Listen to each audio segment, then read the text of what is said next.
আসসালামু আলাইকুম। আজকে 3 দিন ধরে গ্রামে চলে আসছি। বিশ্বাস করেন, এতটা অসহায় লাগতেছে নিজেকে।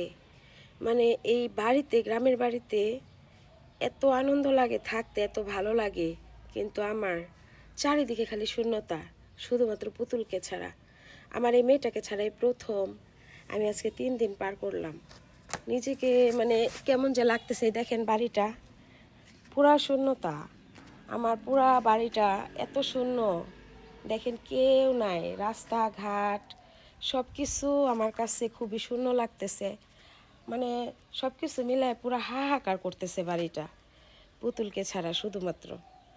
এখন যদি পুতুলও থাকতে বাড়িতে, কত লাফালাফি করতো, ছাদে উঠতো, এই রাস্তা দিয়ে হাঁটতো, আম্মু আম্মু আম্মু আম্মু ডাকতে ডাকতে মানে পাগল করে ফেলতো।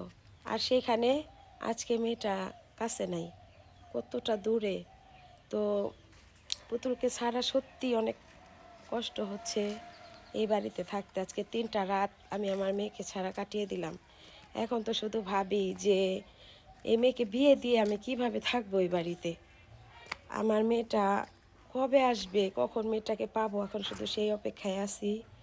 এই যে দেখেন শূন্যতা, কেউ নাই। মানে আমার মেয়ে থাকলে বাড়িতে পুরা বাড়ি মাথায় তুলে রাখে। আম্মু আম্মু চিল্লা আম্মু এটা খাবো, আম্মু এটা খাবো, আম্মু এটাই না দাও, ওইটাই না দাও।